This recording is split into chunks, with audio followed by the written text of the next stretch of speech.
start na pangunahan po tayo ni Kuya Mike for the opening prayer. Sige po, tayo ay O Diyos, maraming salamat po sa ating mga Panginoon. Salamat sa bawat isa. Salamat Panginoon sa umagang ito na pagdiriwang namin yung karawan ng Panginoon, maging ang dedication ng Panginoon. Salamat po sa buhay ng pagkalan ng ating isa sa tuloy ng Panginoon.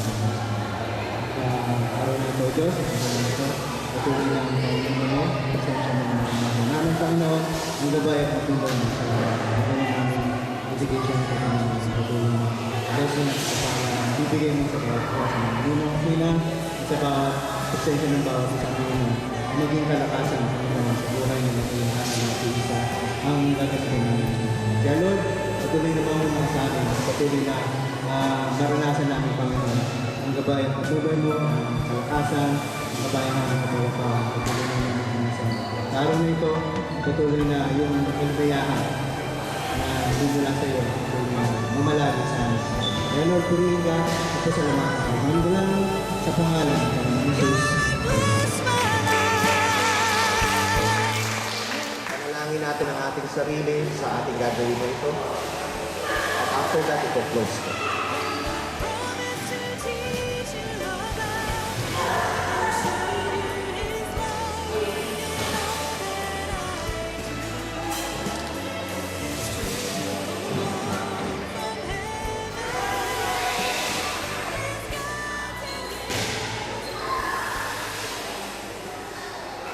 Salamat po Panginoon dahil ang oras na ito ay ginawa ko ng ibigay ng Panginoon sa asawa at sa kanyang anak at para rin po sa amin namin ito bilang mga saksi, bilang kapilang. Piniling namin Panginoon na mag-focus kami Lord at bigyan sa kinalalagyan namin ngayon na hindi kami komportable at Lord, mag-focus kami doon sa essence ng ginagawa namin ito. Na muli at pagbabalik ng pasasalamat sa inyo sa lahat ng ginawa po dito sa mga kasawa. Pabibigay niyo Panginoon ang dalawa po ng anak at maging Panginoon sa amin din ang magiging part ng program na ito.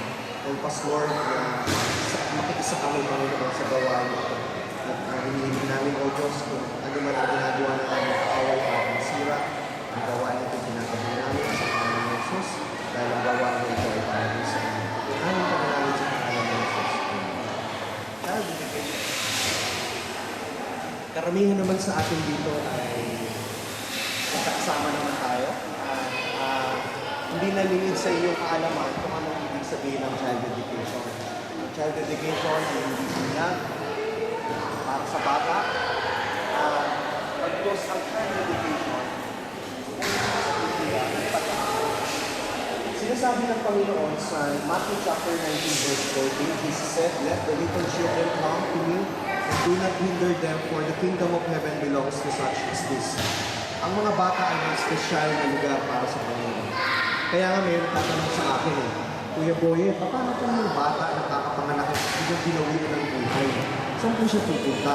Actually, wala namang binabanggit ang at hindi ko rin alam kung anong sagot. Pero one thing na pwede natin panghawakan, ang mga bata mayroong special na lugar para sa Panginoon, lalong-lalo na yung mga wala pang isip.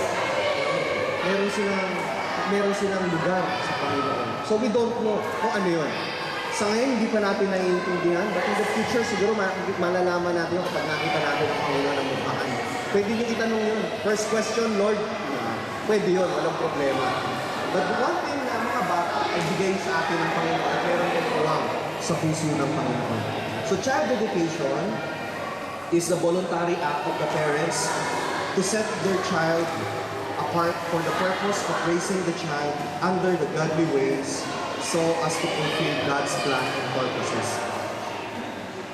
Hindi ko pinilit sila, Kuya Alan, si Ate Isa na pumunta sa akin at i-dedicate ang kanilang anak. Okay? Ito ay obligasyon ng magulang. Kapag sila ay nagkaroon ng anak, obligasyon nila ito ibalik ulit sa Diyos. No? It's their responsibility to thank the Lord for such blessings na binigay sila ng anak. Alam niyo ba, hindi lahat ng tao magkakaanak. At hindi lahat ng tao pinagbibigyan nito. Kaya kung tayo binigyan ng anak ng Panginoon, kailangan dapat talaga natin siya pasalamatan. Kasi isang bagay lang na pwede natin sabihin dito, na pinagkalooban kayo, niliyayaan kayo ng anak ng Panginoon.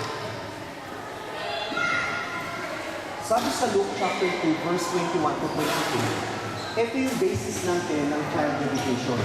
Bakit natin ginagawa ang child dedication? Dahil mismo sa Panginoong Jesucristo ginawa ito. So kung ito ay naging halimbawa ng ating Panginoong Jesus, nagawin din natin. According sa Luke chapter 2, verse 21 to 22, 8 days later, Jesus' parents did for him what the law of Moses commands. So, nung Old Testament ginagawa nito ng mga tao pangtuloy dito, pagkakaroon ng Panginoon sa Diyos na yung bata ay bigay ng Panginoon. And the name him Jesus. Just as the angel had told Mary when the promise she would have a baby. The time came for Mary and Joseph to do what the law of Moses says a mother is supposed to do after her baby is born. They took Jesus to the temple in Jerusalem and presented him to the Lord. Okay? Pinresent nila sa Panginoon. Hindi nila pinresent sa congregation, hindi nila pinresent sa mga priest, but pinresent nila sa Diyos. Kaya ang ginagawa natin child dedication, yung parents mismo ang nagnanaman natin para sa anak nila. At yung mga nini-natin ang gayon din naman ang gagawin natin. Ang lahat ng ito ay dinededicate natin hindi sa mga tao, kundi sa Diyos. Ang focus pa din sa Diyos. Kaya walang reason para hindi tayo matuwa sa oras na ito. Ang ating sitwasyon ay hindi ganun ventilated. Walang reason para hindi tayo maging masaya. Kung halimbawa na-discourage tayo, ba't ganito natin natin? Tandaan natin, ilang minuto lang naman tayo dito. So let's maximize the opportunity dahil ito yung parang sa Panginoon dahil gusto natin mag-dedicate. Meron ba mag-dedicate sa Panginoon na mayroon kang inanakit sa puso? Hindi tatanggapin ng Panginoon yun. Diba? At hindi rin tatanggapin ng Panginoon kung ano man yung dalangin natin. Meron tayong inanakit sa puso. Ito yung palagi natin pinag-uusapan, di ba? Tanggapin kung ano ang ating sitwasyon. Ito yung sitwasyon natin, ipagdiwang natin ito. Pagpatuloy natin. So Jesus presented Jesus, or Mary presented Jesus, her firstborn son. Kasi nanganak pa naman ulit si Mary. So hindi lang isa rin ang anak niya, marami siyang anak. At pinesent niya sa Panginoon sa Jerusalem. Jesus was not baptized till he was 30 years old. Binautismohan ang ating Panginoon Jesus kung siya ay meron ng kaisipan at meron na siyang gustong, hindi iba, but meron na siyang unawaan sa buhay. So hindi natin pwedeng bautismohan ang isang bata na hindi pa alam kung ano pangalan ng nanay mo, ng tatay mo. Hindi niya alam yun. So ang gagawin lang natin is i-dedicate natin ang bata. Yun yung basis. According to Psalm 127 verse 3, children are blessed and gift from the Lord. Kung ang bata ay blessing, gift from the Lord, dapat iniingatan natin. Hindi lang natin iniingatan ng mga bata, dapat minamahal natin. Kaya ang hirap tanggapin sa isang parents o sa isang magulang, binubugbog yung anak. Paano mo bubugbogin ang iyong anak? Ibig sabihin, hindi mo ito kiniklaim kung galing ko sa Diyos at biyaya ko at gift sa inyo Diyos. Meron ka bang regalo na natanggap tapos pagkatanggap ko sisirain mo sa harapan ng nagbigay sa'yo? Hindi mo lang gano'n. Sa lahat ng mga regalo na tinatanggap natin, pinapangalagaan natin at ginagamit natin, at gusto natin maayos. Same thing din sa bata. Sabi sa Psalm 27 verse 3, children are blessing and a gift from the Lord. Regalo sila sa Panginoon. Kaya, kung regalo to, hindi lahat nakakatanggap. We don't know ano yung reason ng Panginoon. Pero, ang Panginoon ay nagbibigay. Right? So, it's between us kung paano natin ito i-handle. But, ibigay natin sa Panginoon kung ano yung desire ng puso natin and let Him decide. Yun yung pinakamaganda natin gawin. At huwag tayo mawawala ng pag-asa. Hanggat buhay tayo, sabihin natin sa Panginoon ng ang saloobin ng ating puso. So child dedication is acceptance and recognition of God's gift.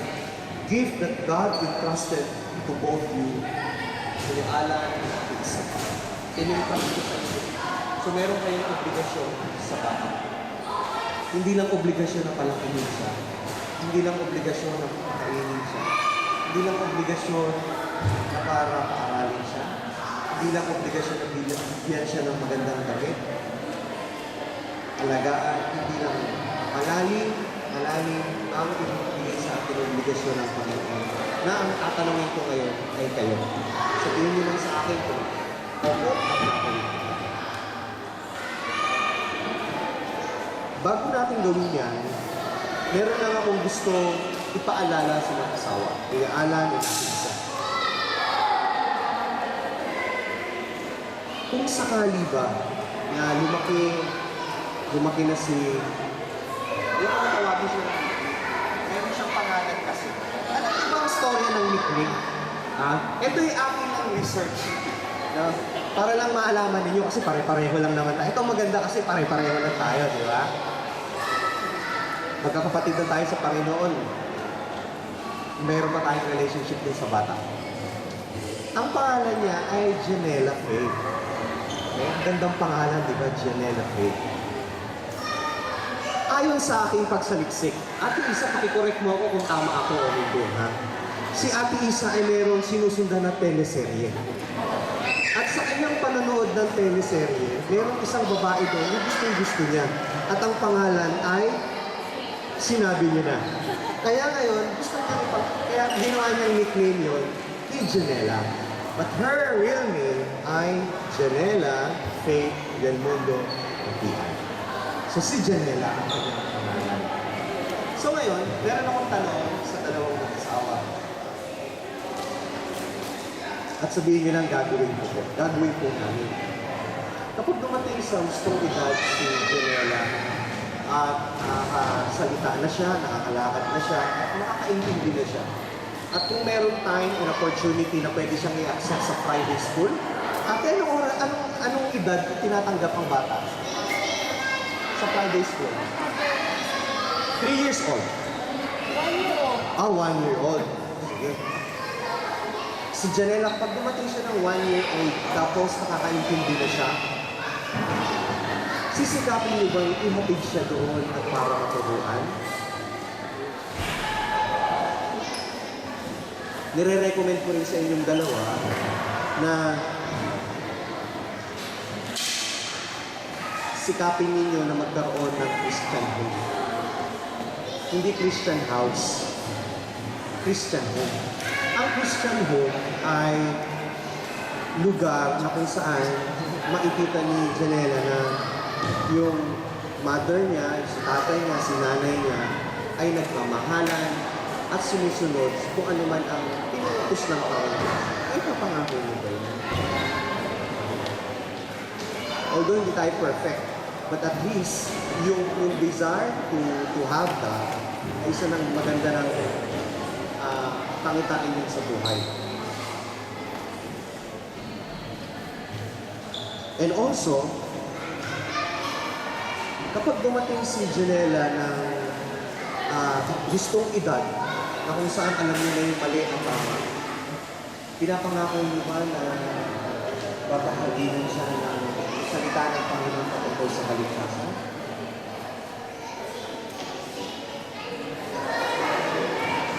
Isa pang bagay din na gusto ko rin paliwanag sa inyong mag-asawa na huwag kayong matatakot kapag dumating na sa edad si Janela ng 14, 15, 16, 17, 18. Huwag kayong matakot sa kanya. Alam niyo, matakot kayo sa kanya in terms na baka mamaya mapabarkada siya sa hindi magandang mga kaibigan o kaya mapahamak siya sa mga taong hindi magagandang influensya. Kapag nakita niya sa inyong dalawa mismo kung paano mabuhay at paano mamuhay ang isang tao na may takot sa Diyos, susundin niyo yun. Alam niyo, ang bata kasi, ina-idolize niya ang parents. Ina-idolize niya. Kaya nga meron tayong mga commercial sa TV, di ba? Paglaki ko, gagayahin ko yung tatay ko. Paglaki ko, gagayahin ko yung nanay ko. Walang nagsabi ng magulang o walang nagsabing anak na kapag lumaki ako, gagayahin ko yung kapitbahay ko. Wala kayong makikita gano'n.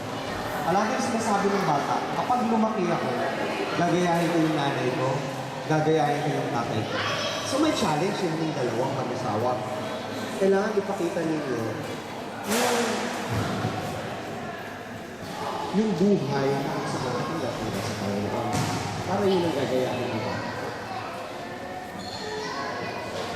So, mag-asawa, parents, face your responsibility. Yan, magulang. Ang pagiging Kristiyano, hindi lang sa church, every Friday or every Sunday, yun kayo.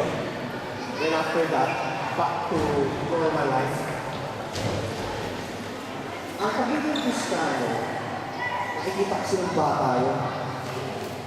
Kapag kung nakikita ng bata, ginagawa ng tatay niya, mali, gagayahin niya rin yung for sure. Kung nakikita ng bata, yung nanay niya may ginagawa rin mali, gagayahin din niya yun. Meron nga mga nanay eh. Anak, kapag dumating yung nakaturban, sabihin ko wala ako. Kasi wala akong ibabayad sa kanya sa utang natin. So, ibig sabihin, tinuturuan mo yung bata na magsinungaling na wala ka din sa bahay. Eh, nandun ka naman, di ba? So, it's a bad example para sa bata. Lalo na, no? Mga ninong at ninang, sabihan ko na rin kayo.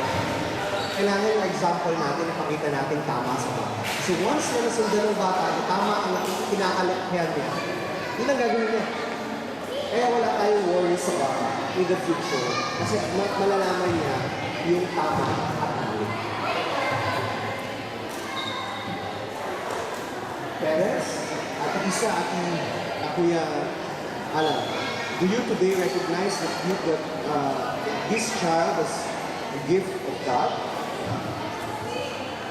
Do you pledge as parents that God, with God's help, itataguyod ninyo at itatayo niyo ang bata ito sa Panginoon?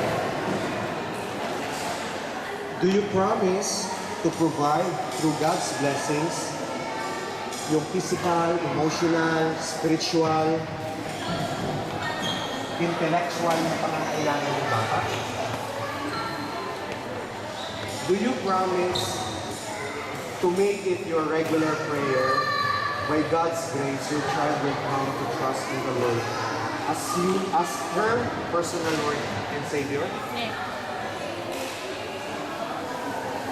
Ngayon, hilingan ko ang isa sa inyo na manalangin. Ang prayer, ang focus ng prayer ay pasalamat sa Panginoon at pag-dedicate doon sa bata. Kasi Kuya Alan na ako. Ayan. Mananalangin po tayo. Ang Diyos, hindi po namin yung nakakila, pinipuri po sa araw na ito. Papasalamat po kami sa bibigay nito muli sa amin. May isang pagpapala po, Panginoon. Isa po, malaki po ang kaligayahan po sa amin. Sa aming pamilya po.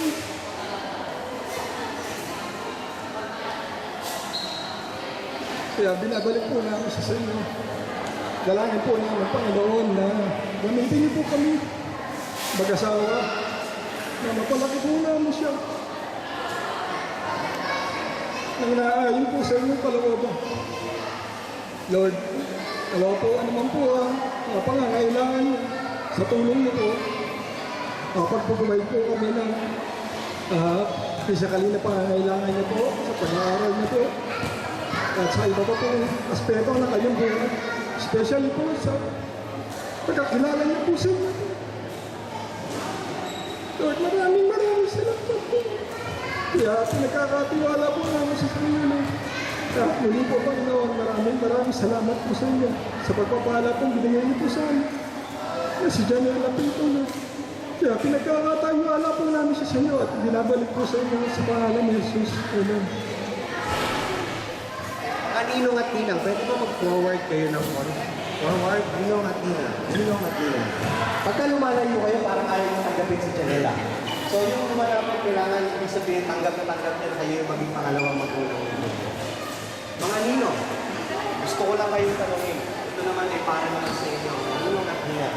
Kanina, nag-usap na kami ng mag-asawa. At ngayon naman para sa mga ninong at ninang. Ninong at ninang, alam niyo ba kung ba't kayo nandito? Salamat kung alam ninyo. At bakit, dumating ba sa isip ninyo na tinanong ninyo, bakit hindi magiging ninong ni Janela? O ninang ni Janela? Na sumagi ba yun sa isip niyo? O may sinabihan kayo, ate or kuya or sister, ikaw na yung ninong at gusto namin kayong maging pangalawang magulang ni Janela. O, siguro ako. Alin kayo sa dalawa na yun? Ang point ko kasi dito, mas maganda na unawaan natin yung meaning ng pagiging ninong at ninang. Kasi ito yung magmomotivate sa inyo para magampanan ninyo yung inyong obligasyon sa bata. Hindi lang naman tuwing Christmas kayo gusto yung makita ni Janela. Kasi lang di ba maraming mga bata, yung Pasko lang nila nakikita yung ninong nila. Minsan nga ibang hindi na nga nakikita na kasi si ninong nagtatago. Diba? So nawala na tuloy. Nawala na yung essence ng pagiging ninong at ninang. Ano ba talagang ibig sabihin nito? At ito yung gusto kong maging clear sa ating lahat. No? Yung pagiging ninong at ninang. Ang ninong at ninang merong pang responsibilidad na tinatanggap ito. Kaya nga,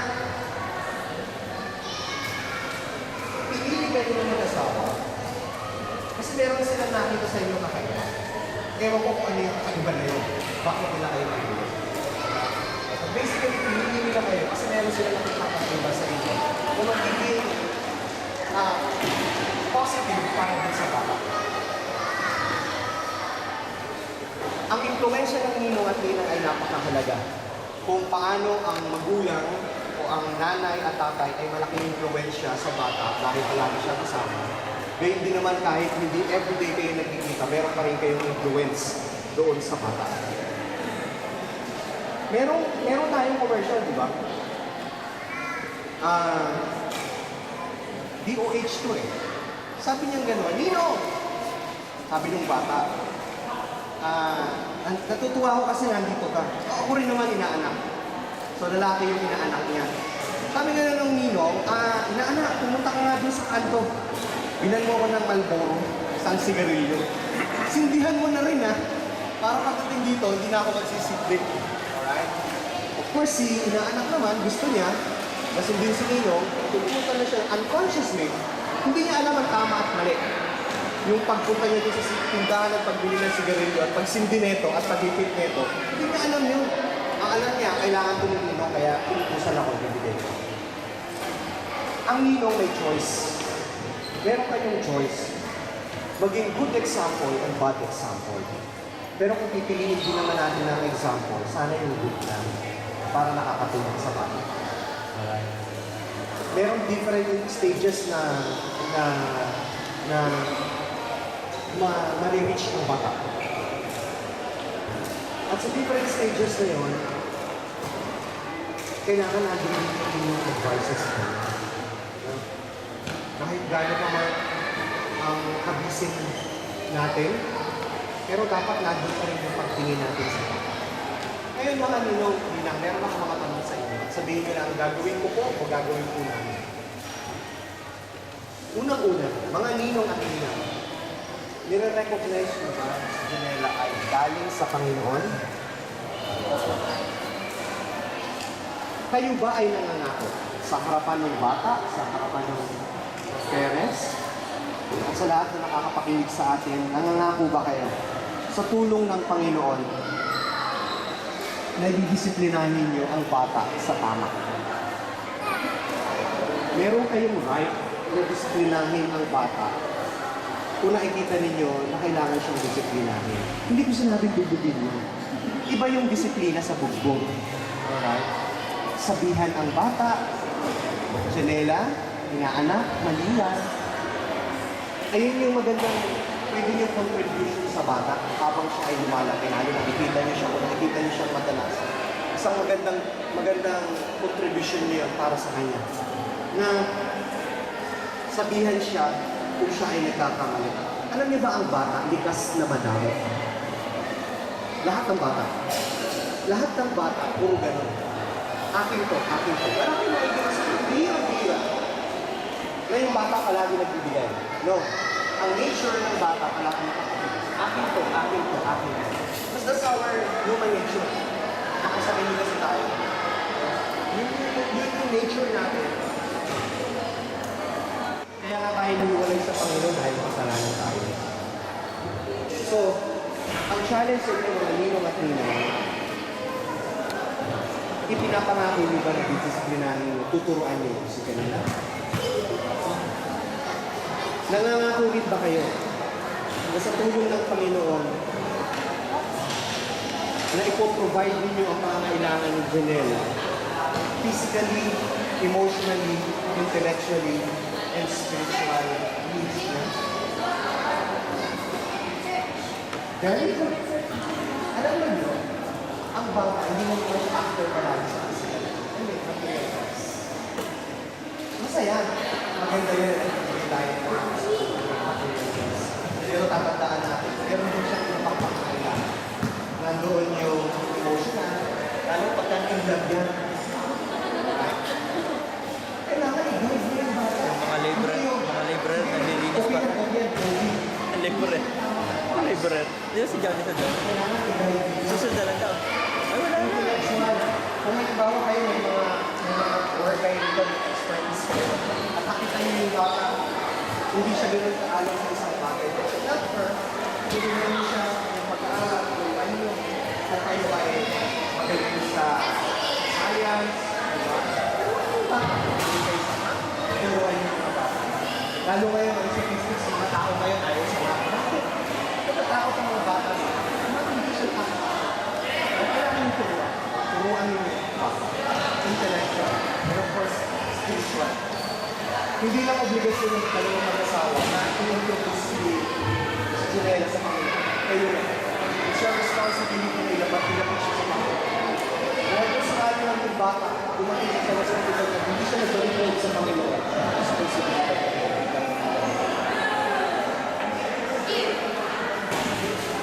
Pinapangako rin ba sa inyong personal na pananalaman sa Panginoon? Sasama niyo ba si Janelle sa inyo? Kapag meron kayong opportunity, pananalaman sa obligasyon. Ngayon darating tayo sa panalangin. Kailangan ko ng isang ninong at isang ninang na mananalangin para ilapit si Janelle sa ating Panginoon. So yung isa na yun, nagre-represent, halimbawa sa ninong, nire-represent ko yung buko, sa ninang din naman nire-represent. Unahin ko muna yung mga ninang. Para sa lahat. At hindi ka tinulak, ha? Hindi ka lang pinag- Sige na lang. Sa mga lalaki, mag-ready na kayo. Kalimutin ako gusto. Ipapakita ko na lang. Panginoon, kami po lubos na napapasalamat sa araw na ito, sa inyo Panginoon, sa Panginoon at Panginoon. Naging Panginoon sa asawa, bilang pagpili sa amin, bilang Panginoon at Panginoon. O Diyos, sa oras ko ito, patuloy namin binabalik sa inyo sa Janelle. Lumaki siya ng may takot sa inyo. Naturuan siya ng maayos Panginoon. Maging mga magulang niya na magabayan po siya o Diyos sa kanyang pag-ibig. But Lord, sa batang isip niya pa lang ay mamulat na siya Panginoon sa inyong katulad.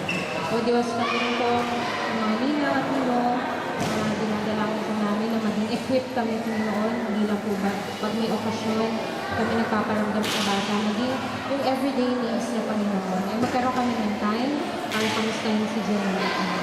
Magsilbi rin kami responsible at pangalawang magulang Panginoon sa batang ito. And Lord, sa paglaki niya, in touch po kami Panginoon sa kanya. Upang masabay ko rin yung Lord ng kapatid ko. Salamat for this opportunity. And thank you and bless you in Jesus' name, Lord. Tayo sa nino. Sino? Sino ang mga nanalangin sa nino? Iyan. Dito na kaya siya. O God, maraming salamat po Panginoon sa inyong araw nito. O God, na pinagkaroon sa amin. So Lord, sa unang-una Lord, tinatas nga po namin ang Si Janela, o sa araw na ito, Panginoon, inihandog namin sa inyo, o God, ang kanyang buhay, o God. Mula sa araw na ito, Panginoon, ngayon sa kanyang paglasan. Kaya mo nga po na ikaw po ang maging gabay, Panginoon. Ikaw po ang maging kalakasan, O God. At higit sa lahat, O God, ikaw po ang patuloy na mag-ingat sa kanyang Panginoon. Ikaw po ang magsiklay ng ilatin mo po ang Panginoon. At dalangin din namin, Panginoon, ang mag-asawa sa kayaanan at isa. Panginoon, magpatuloy, O God, na bigyan mo po sila ng kalakasan, O God. Bigyan mo po sila ng patuloy ng Panginoon. At higit kanina, bigyan nila, O God. At Panginoon, dalangin din namin, Panginoon, ang mga ninong, Panginoon. Ayan nga po na kami po ang maging party, O God, sa puso ng bata, O God. Nandito lang kami, Panginoon, sa kailangan natin, O God. At sa araw na ito, muli, O God, pinapasalamat namin lahat, Panginoon. At ikaw nga pagpatuloy na bumagpay pa sa natin, Panginoon. Panginoon, sabot na kami sa pangalan po natin. Proverbs 19, verse 18, correct your children before it's too late. If you don't punish them, you are punishing them. Yung punish dito, yung bugbog na. Mga magulang, allow tayo na disiplinahin ng ating mga anak dahil gusto natin makapagod. Pero yung bugbog, iba yun. Alright? Iba yung palok sa bugbog. Yung palok is just to remind her sa kanyang maling ginawa. Pero yung bugbog, iba. Alam nyo kasi may mga magulang, kapag dumating sa punto na sumabog siya, aba, kahit saan tamaan, talagang hambalos mo yung bata. O kahit saan tamaan, it's wrong. No? Physically, pinagbabawal yan ng batas natin. So dapat, kung tayo ay may nagawang kasalanan ng bata, ay paisapin ng bata at paisipinan niya yung pagkakamali niya. Yun ang importante sa natin.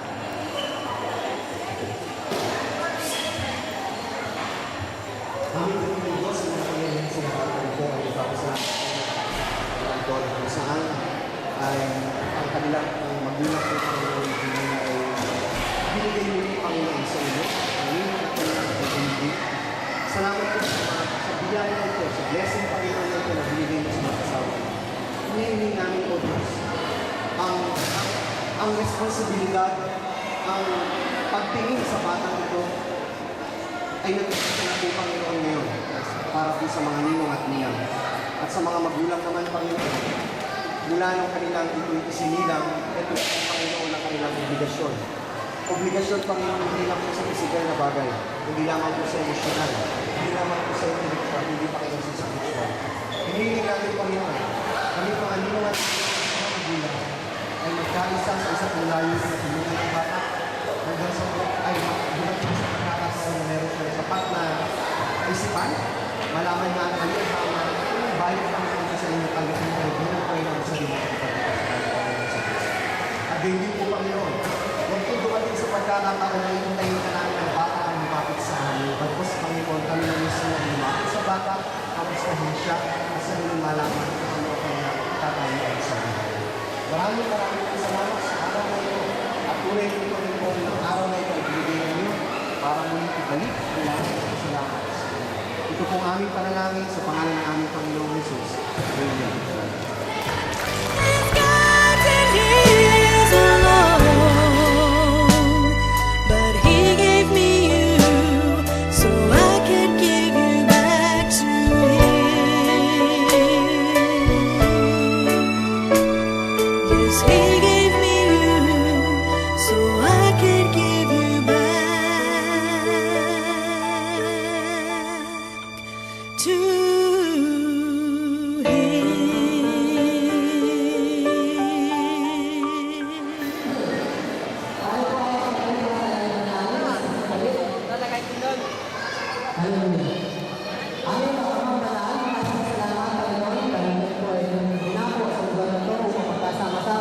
Magbuli Panginoon sa buhay ni Janela Faith Panginoon.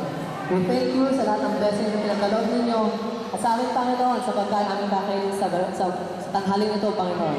Kailangan po namin ang paglilinis ninyo sa pagkain ito at nawa maging kalakasan ng aming pisikal pangatawan at ma-enjoy namin Panginoon yung pag-uusap Panginoon sa pagkain ito. Father, we thank you sa iyong pulat ng kapurihan sa pangalan ni Jesus.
Okay. Okay, we'll start with Omni. Come on, Omni, come here. Come on, come on, come on. Come on. Come on. Okay, Omni. Come on. Another person. Okay, Omni. Okay, JM. Come on, stand up. You have to stand. It's a very easy game. Happy birthday, Nikki. But it has to be long. And kids, help me count, ha? At the count of 3. Swallow, swallow, swallow. Okay, at the count of 3. 1, 2, 3. Happy birthday, Nikki!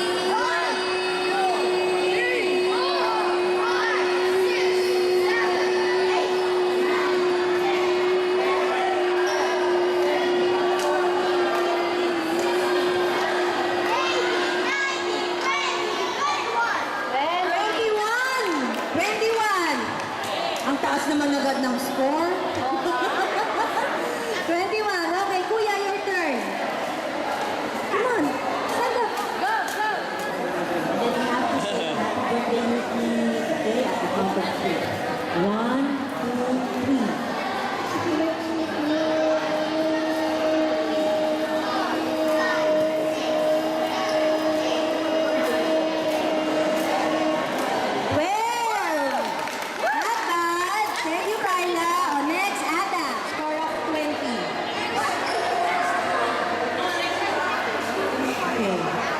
the count of 3. 1, 2, 3.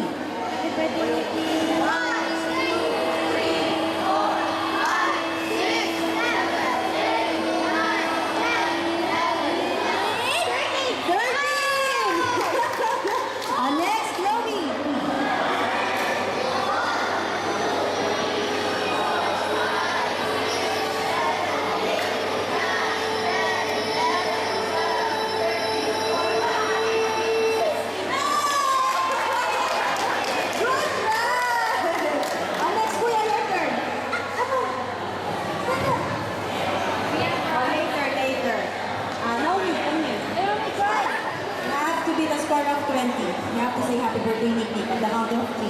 1. Okay? 1, 2, 3. Happy birthday, Nikki!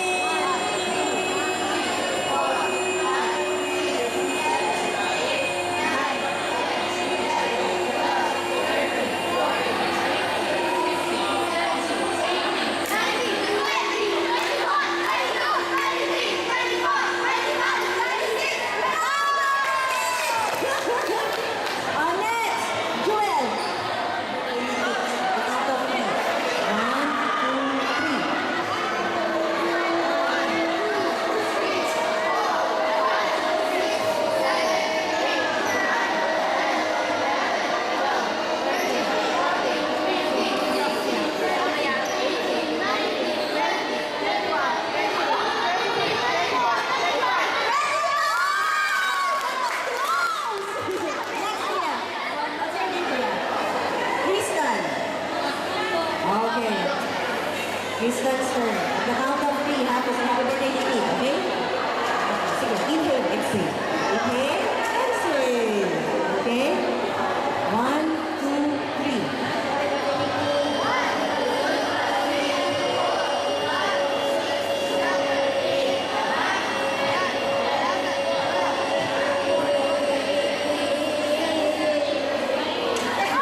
exhale. Inhale, exhale. At the count of 3. 1, 2, 3.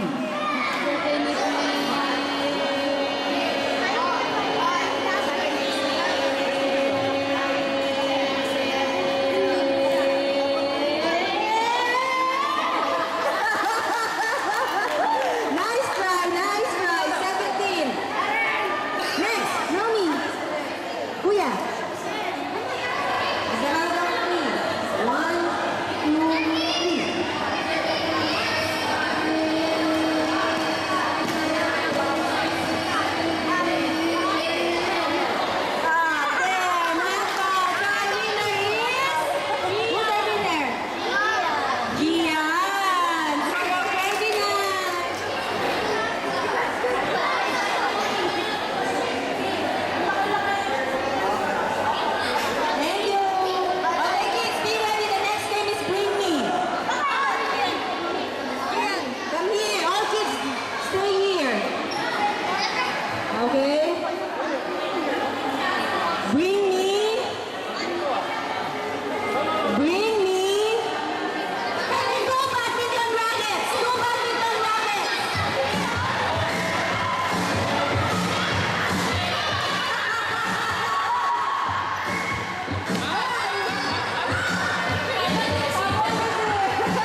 Kyla!